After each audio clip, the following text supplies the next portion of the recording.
आप बात मत करिए। और ये जो अखिलेश यादव है ना, ये अखिलेश यादव नहीं है, ये अखिलेशुद्दीन है, जो है किसी मौलवी से अपना जो है वो पढ़ चुका है। आप अखिलेश यादव की बात मत करिए। इनको ट्वीट करना जब समझ आता है जब हिंदू कोई अपराध करता है, वहीं जब मुस्लिम कोई अपराध करता है ना, कहाँ मर के बांग्लादेश में क्यों नहीं बोल रहे हैं? बांग्लादेश में क्यों दलित है तो क्यों नहीं बोले? क्योंकि करने वाला हिंदू है। अगर वही मुसलमान वो करने वाला मुस्लिम है, अगर करने वाला हिंदू होता तो छाती पीट के बोलते भारत में हमें रहने में डर लगता है। भारत तो अब जो है अनसेफ है हमारे लिए। इनको तो वहाँ पे भेज के आना चाहिए जहाँ पे इनको दाढ़ी तक रखने नहीं दी जाती। इनको दाढ़ी तक रखने नहीं जाती। चाइना में जाए, अमेरिका में जाए, जहाँ पे इनको जो है ज़मीनें नहीं दी जाती दफनाने के लिए। तो ये क्या बात करेंगे? ये बात ना करें। संविधान में एक जो ऐसी कौम है जो कहती है हम संविधान से चलेंगे। जब उनके कुछ फेवर की चीजें होती है तो हम संविधान से चलेंगे। जैसे अभी टेढ़ी नाक वाले अखिलेश यादव ने बोल तो दिया है कि हाँ ये संप्रदाय फैलाया जा रहा है, जो भी उन्होंने ट्वीट करा है, लेकिन ये उस पर क्यों नहीं बोलते हैं जो देश के अंदर इतनी बड़ी बड़ी घटनाएं हो जाती हैं और जो बांध के फट जाते हैं, उनके लिए कब बोलेंगे? ये उनके लिए कब बोलेंगे? भैया मैं आपको बता दूं कि मैं तो भाग्य से हिंदू, सौभाग्य से ब्राह्मण हूँ। हमारे में तो एक बार मेरी जैसी मानसिकता वाले बता रहा हूँ, मेरी जैसी मानसिकता वाले लड़के एक बार डांसर को फ्रेंड बनाने को तैयार नहीं होते, लेकिन कुछ चमचे राजमाता बनाकर बैठे। खैर हमें क्या, हम तो यार अंधभक्त हैं, हमें उस चीज़ से मतलब नहीं है। देखो क्योंकि अंधभक्त हैं। हाँ भाई, हमें बोलते हैं, हम इनको सच बात बोल दे तो हमें अंधभक्त का टैग दे देते हैं। ठीक है, अब मैं इनको क्या बोलूँ? कुछ चमचों की हालत बाहुबली के कटप्पा की तरह हो गई। पता है राजमाता गलत है, लेकिन गुलामी का इन्होंने प्रण ले रखा है कि भैया टैग ले रखा है। तो भैया इनको कुछ नहीं है। मैं बता रहा हूँ जहाँ बीजेपी की सरकार में ऊंच नीच हुई, बस भाई साहब सारे ऐसे भौंकने लगेंगे कि बस पूछो मत, हालत खराब कर देंगे। नेट बंद हो जाता है, इनके इतने ट्वीट आने लगते हैं, इतने वो आने लगते हैं। लेकिन जो और अदर पार्टी से निकल के आता है उस पर ये आंखें मूंद लेते हैं। पहले मेरी बात, आपने संविधान की बात करी है, तो संविधान में हिंदुओं के लिए, मुसलमानों के लिए अभी वंदे मातरम की बात हुई थी।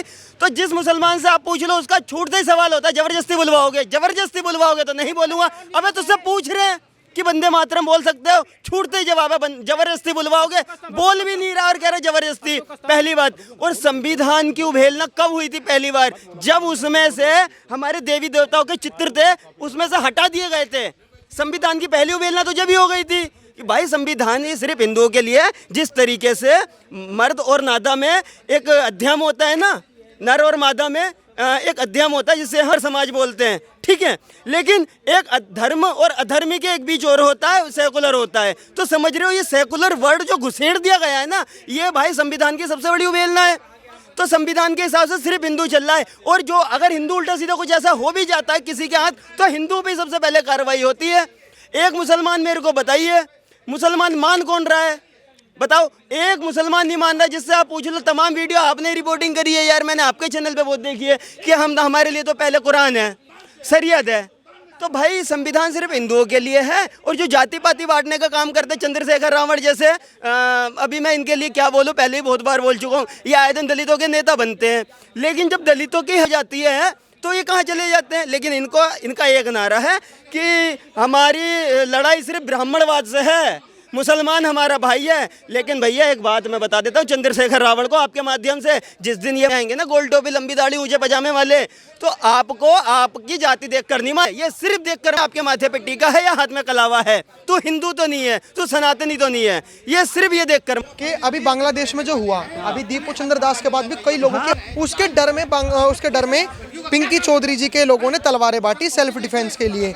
लेकिन अखिलेश यादव जी ने कहा कि उनके कार्यकर्ताओं ने भी कहा कि जो कार्यकर्ता उन्होंने कहा था कि ये जब से योगी सरकार आई है तब से हिंसावादी चीज़ें ज़्यादा हो रही हैं। अच्छा, मतलब यहाँ पे भारत में बजरंग दल वाले सांप्रदायिक फैला रहे हैं, आरएसएस वाले सांप्रदायिक फैला रहे हैं, बीजेपी वाले सांप्रदायिक फैला रहे हैं। तो हम तो पूछना चाहते हैं कांग्रेस वाले, जाओ जांच करवाओ बांग्लादेश में कौन सा आरएसएस है, कौन बीजेपी है, कौन बजरंग दल वाले है, जांच करवाने की बात है वहाँ पे क्यों हिंदू मुसलमान है? भारत में तो मतलब ब्राह्मण की वजह से हिंदू मुसलमान हो रहा है, फिर उसके बाद बजरंग दल की वजह से हिंदू मुसलमान, आरएसएस की वजह से हिंदू मुसलमान हो रहा है। तो बांग्लादेश में किसकी वजह से हिंदू मुसलमान हो रहा है? जांच करवाने की बात है। इमारतें से आप बोल रहे हैं संविधान की बात, इमारतें सरिया में कौन गए थे? इमारतें सरिया की मीटिंग में कौन गए थे? तेजस्वी यादव गए थे। कौन पटना गांधी मैदान में, वहां पे खुलेआम बोला गया कि संविधान के ऊपर सरिया है, लेकिन फिर भी नहीं बोलेंगे लोग। मेरे को एक चीज़ बताइए, उस पर बोल सकते हैं जो भी डॉक्टर कुमार विश्वास ने हमारे कहा है कि पहले डॉक्टर आरएस लिखते थे, अब आरडीएस लिखने लग गए हैं, ठीक है।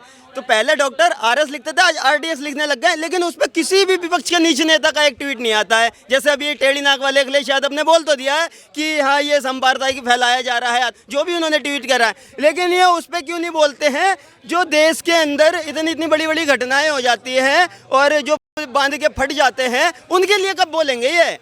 उनके लिए कब बोलेंगे? भैया मैं आपको बता दूं कि मैं तो भाग्य से हिंदू, सौभाग्य से ब्राह्मण हूँ।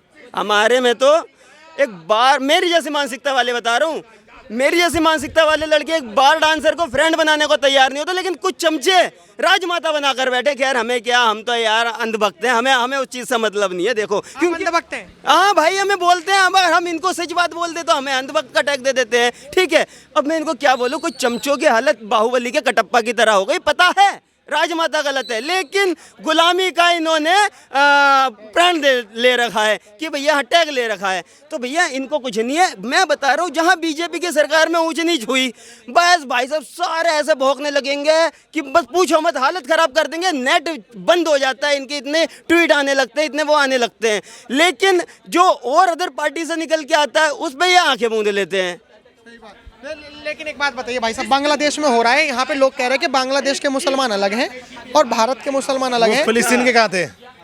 फिलिस्तीन के कहाँ थे? गाजा के कहाँ थे?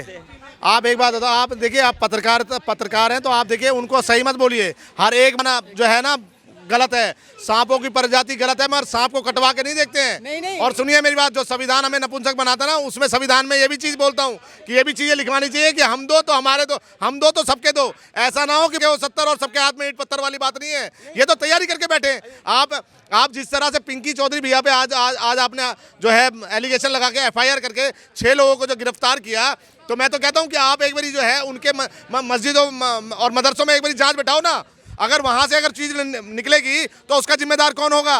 कल को अगर वहां का हिंदू अगर मारता तो इसका जिम्मेदार कौन होगा? प्रशासन आज सिर्फ और सिर्फ टारगेट कर रही है हिंदुओं को, मुस्लिमों को टारगेट नहीं करेगी।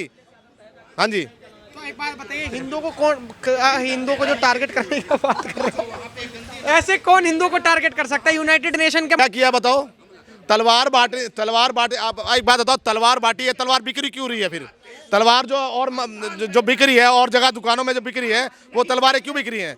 उन पे भी बैन करो, उनको भी अरेस्ट करो, मगर नहीं टारगेट सिर्फ जो हिंदुत्व की आवाज़ उठा रहा है, जो हिंदुत्व के लिए लड़ रहा है। आज पिंकी चौधरी भैया, आपको पता है कि कितने लोगों की जो गरीब हिंदू हैं उनकी कितनी मदद कर रहे हैं, चाहे कितनी बहन बेटियों की वो जो है शादियां करा रहे हैं, या गौ रक्षकों की कितनी हेल्प कर रहे हैं, मगर वो हेल्प कर रहे हैं इसलिए टारगेट हो गए हैं। भैया मैं तो सीधा एक बात जानता हूँ, मैं आखिरी बात कहकर जा रहा हूँ कि अगर इनके धर्म में गाय का जायज़ है तो मेरे धर्म में गाय का जायज़ है, बिल्कुल। और भाई संविधान जो सजा देगा मंजूर है, लेकिन हम मेरी बहन बेटी पे किसी ने गलत टिप्पणी करी है, गलत नजर से देखने की कोशिश करी, तो पहले उसकी गर्दन, जिसने मेरी बहन बेटी पे बुरी नजर डाली, सबसे पहले उसके बाद संविधान मुझे जो सजा देगा वो स्वीकार है। मुझे एक बात बताइए कि ये जो तलवारें जो बांटी जा रही हैं, अभी आपने न्यूज़ देखी कि ट्रेंड में चल रही है कि कुछ हिंदू संगठन जो हिंदू रक्षा दल से ताल्लुकात रखते हैं वो तलवारें बांट रहे हैं, ये कहते हुए कि जो बांग्लादेश में स्थिति हुई है वो भारत देश में न हो जाए, इसलिए सेल्फ डिफेंस के लिए तलवारें रखो। तो ये आपको लगता है तो संविधान हमें इजाजत देता है सेल्फ डिफेंस की?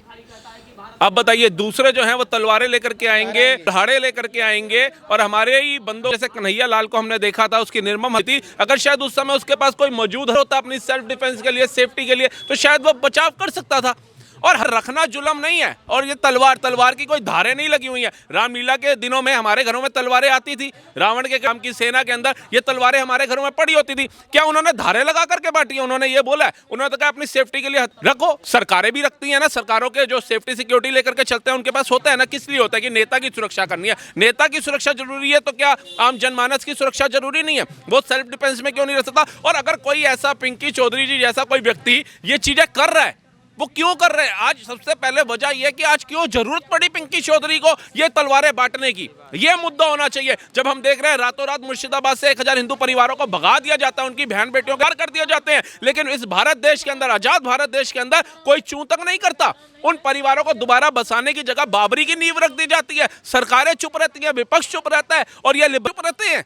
और जब बात आती है धर्म को बचाने की तो कहा जाता है कि भैया जी तलवारें बांट करके गुनाह कर रहे हैं ये लोग, इनके ऊपर एफआईआर करो। जब ओबीसी जैसे सांसद ने बोला था कि मोदी जब पहाड़ों में चला जाएगा, योगी जब मठ में चला जाएगा, तुम्हें बचाने कौन आएगा? तो तुम्हें बचाने कोई नहीं आएगा। आत्मरक्षा के लिए मुझे यह संविधान इजाजत देता है सेल्फ डिफेंस की और अपनी सुरक्षा करने की। और मेरी सुरक्षा में मेरे हाथ में ईंट आए, पत्थर आए, कुछ भी आए, मैं उठा करके बताऊं। ये नहीं है कि सामने वाला आके मुड़ जाएगा और मैं कहूंगा भैया मैं तो ऐसा नहीं है, ये संविधान से देश चलेगा, इन लोगों से नहीं चलेगा। किसने कहा था 15 मिनट के लिए पुलिस हटा दो? हम बता देंगे क्या है वो। क्या था? सीधा सीधा थ्रेट नेता दे सकता है, लेकिन एक आम समाज सेवी ने अगर ये बात कह दी तो वो कल्परेट हो गया, वो इस समाज का दुश्मन हो गया। मैं कहता हूं आज भी वक्त है, जागो। महाभारत के अंदर अगर अर्जुन जागते नहीं, भाईचारा छोड़ते नहीं, तो मुझे लगता है कि महाभारत के अंदर कौरवों का आतंक पनपता। आज जो हम अर्जुन को याद करते हैं, आज हम जो युधिष्ठिर को याद करते हैं, आज हम जो श्री कृष्ण को याद करते हैं, और आज हम जो बर्बरीक को याद करते हैं, आज हम जो खाटू श्याम जी को याद करते हैं, शायद ये करते ही नहीं, क्योंकि कौरवों का तो आतंक था कि सारा का सारा साम्राज्य हमारा है और वही इनका है। ये खुल के कहते हैं ये सब दुआ दुआ है, आसमां थोड़ी है, सभी का खून शामिल है, किसी के बाप का हिंदुस्तान थोड़ी है। अगर किसी के बाप का नहीं है तो हिंदुओं को क्यों मार के भगाया?